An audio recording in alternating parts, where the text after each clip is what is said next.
Good morning, सुप्रभात, नमस्कार दोस्तों। एक बार फिर आपका अपना डॉक्टर आदि कश्यप मुंबई से मानुस और आपके लिए लेकर आया आपका मनपसंद प्रोग्राम पॉजिटिव कर्मा।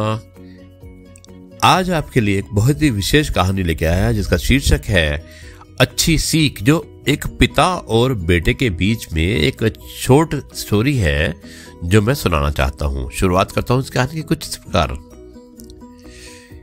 दोस्तों, इस फादर और बेटे के बीच में एक जो छोटी कहानी है उसके माध्यम से मैं बताना चाहता हूं कि रिश्तों का महत्व क्या होता है।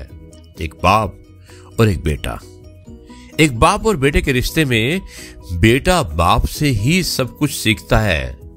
बेटा अपने बाप को एक आइडियल की तरह देखता है, यानी कि एक आदर्श, एक मेंटोर की तरह देखता है, क्योंकि बेटा होता है उसे लगता है कि मेरे बाप से बड़ा कोई नहीं है। और अंत में एक बाप जैसा व्यवहार करेगा बेटा उसे ही ग्रहण करेगा। इस हिंदी कहानी में पेरेंट्स में आप पढ़ेंगे और देखेंगे और समझेंगे कि कैसे एक बेटे ने अपने बाप की अच्छाई को ग्रहण किया और अपने पिता को गर्वान्वित किया। तो दोस्तों, सुनाता हूं इस कहानी को कुछ इस प्रकार। एक बार फिर मेरे 9 साल का बेटा अपनी क्लास में फर्स्ट आया। मैंने सोचा कि इस महीने मिली पहली तनख्वाह से उसे स्कूल की नई शर्ट और जूते दिला देता हूं।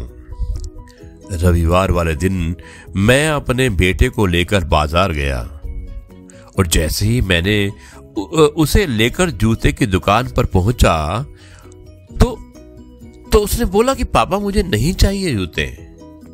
मैंने पूछा कि क्यों, तुम्हें नए जूते क्यों नहीं चाहिए? तो बेटे ने जवाब दिया कि अभी तो मेरे जूते ठीक हैं, बस उन्हें थोड़ा ठीक करा दीजिए। फिर तो उसने इस साल आराम से काम निकल जाएगा। ये बेटे ने कहा कि अगर आप मेरे जूतों को ठीक करा देते हैं तो मेरे जूते कम से कम 1 साल के लिए ठीक चले जाएंगे। आप मेरे लिए नए जूते मत खरीदिए। आप मेरे जूते लेने के लिए के बजाय दादाजी के लिए एक नया चश्मा ले लीजिएगा, क्योंकि उन्हें इसकी ज्यादा जरूरत है।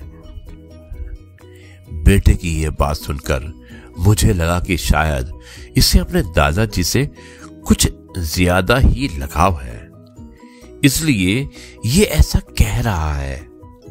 मैं बिना कुछ कहे उसे स्कूल ड्रेस की दुकान के पास लेकर चला गया। वहां मैंने दुकानदार को बेटे के साइज की सफेद शर्ट दिखाने को कहा। दुकानदार बेटे के नाप को लेकर सफेद शर्ट उसने निकाल दिया।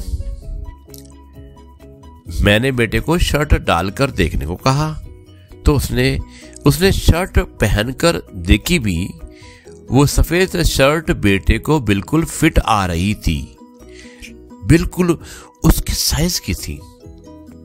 दुकानदार ने भी कहा कि शर्ट तो एक बार में ही आपके बेटे को सही साइज में निकली, बच्चे को बिल्कुल फिट आ रही है।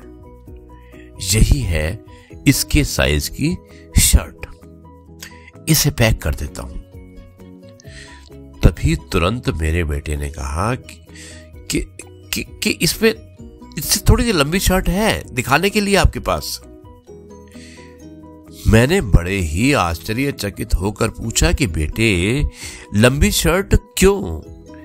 ये साइज ही तो तुम्हें बिल्कुल सही आ रहा है।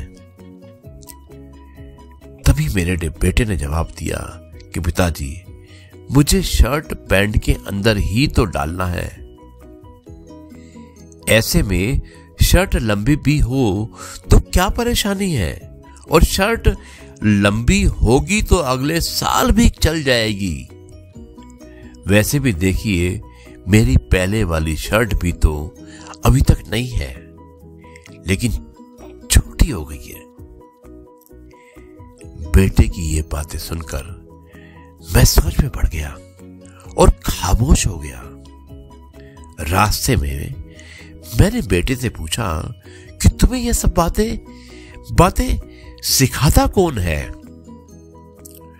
तभी मेरे बच्चे ने जवाब दिया कि मैं हमेशा देखता हूं कि आप और मम्मी अपनी जरूरत की चीजें छोड़कर मेरे स्कूल की फीस भरते हैं।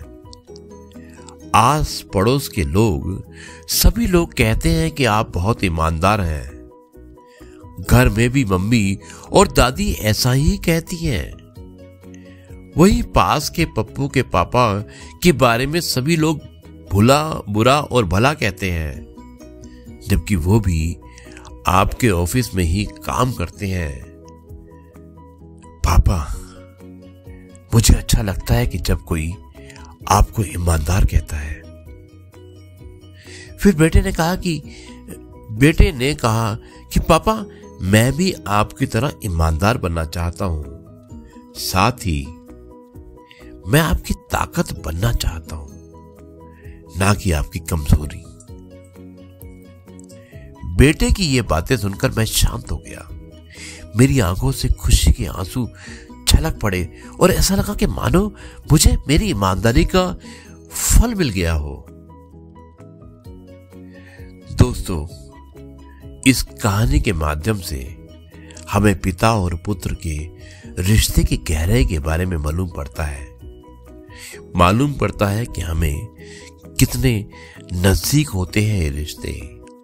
कैसे एक पिता को उसके बेटे के जरिए ईमानदारी का फल मिला, और बच्चे माँ बाप में जो देखते हैं या उनसे जो सीखते हैं, वही तो वो अपनी जिंदगी में अपनाते हैं। इस कहानी के माध्यम से हम यही बताना चाहते हैं कि चाहे कैसे भी परिस्थिति हो, अच्छी या बुरी, अपने बच्चों के सामने कोई भी ऐसा उदाहरण मत रखें जिससे उनके चरित्र या उनकी विचारधारा मलिन हो जाए। बच्चे इस देश का भविष्य है और सबसे ज्यादा वे अपने माँ बाप से ही सीखते हैं। इसलिए कोशिश करें कि उन्हें बचपन से ही ईमानदारी, सदाचार और संयम जैसी बातें सिखाएं। दोस्तों, ये कहानी कैसी लगी आप मुझे अवश्य बताइएगा। अब मैं इस कार्यक्रम को यहीं पर समाप्त करता हूं और कल आपसे एक बार फिर मुलाकात करूंगा कुछ नई बातों के साथ।